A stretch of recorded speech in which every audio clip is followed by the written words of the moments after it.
I got shot there. I got hit by a grenade. PTSD wasn't really something that was talked about. It consumed me. I wasn't a good husband. The wife almost left me. There, I got in a firefight, and all that was weighing me down just went away. I felt like it was a cure. So about being with Josh up on that rooftop after being hit, you have a connection with each other? After going through, everything the VA tries to do to help you, it's not sufficient. I played the why game. Like, why did that happen? Why? Just a what if. Up on that roof, we were fighting, and then, like I've said, it went black.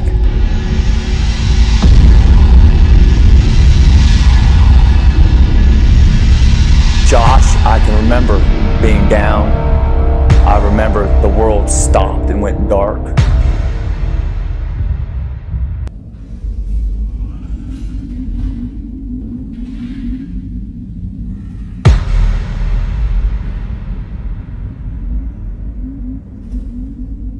I met Dane Fonte, and it was early, about the middle of 2006, right before we would go to California for what's called CAX, Combined Arms Exercise. He was security forces before that, and I think he was Kings Bay, Georgia. I believe that's where he was beforehand.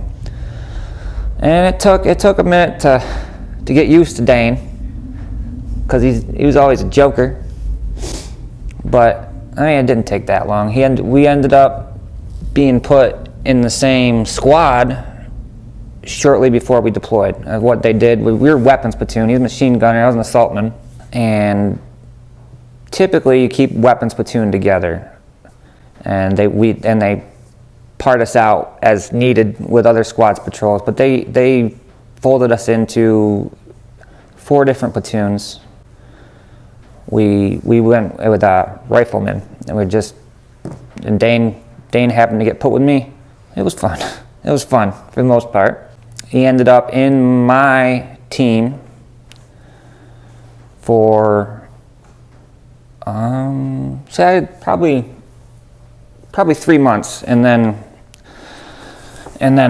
the structure of the squad shifted, and Dane was a team leader, and I was a team leader, and we just worked in tandem every day. And Dane was the guy in the squad where if you needed something moved, Dane was the guy. Like if I needed a door kicked in, Dane wouldn't just kick it in; he'd run right through it. In your downtime, one of the things that we did a lot was we worked out. And Dane was a musclehead. He pushed me to work out. I was a skinny dude, like no muscles. But by the end of that tour, Dane had put some muscles on me. On a normal day, me and Dane were together 23 out of 24 hours. We weren't sleeping, we were together. Yeah, he was like, if I needed to talk to somebody, Dane was the guy. Like I said, I trusted him the most out of anybody. And that's why on the day that we got hurt, he was the one up on the roof. If somebody was gonna help me out, it'd be Dane. And I had no doubts about that. I kind of feel bad now, because putting him on that roof led to his ordeal. But at the time, that was the only way I wanted to go. I didn't want anybody else up there because I didn't want him getting hurt. Counterintuitive to have my best buddy up there with me, but I don't know. It's just the way it was. It's the way it worked out. Well, like after we got hurt, everybody just went their own way. Like we saw everybody when they got home for the homecoming, but that was the extent of that. After that, everybody went everywhere, all over the country. And I've gotten together with a bunch of them. There's a motorcycle rally up in Virginia every year.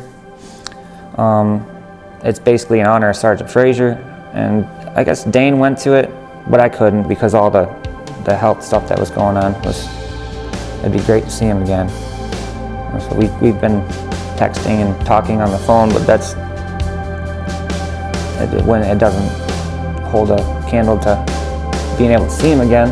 Like, reunion would be awesome. He's got his own fire team with the kids now, and I got two, so a lot's changed. There'll be a lot to talk about.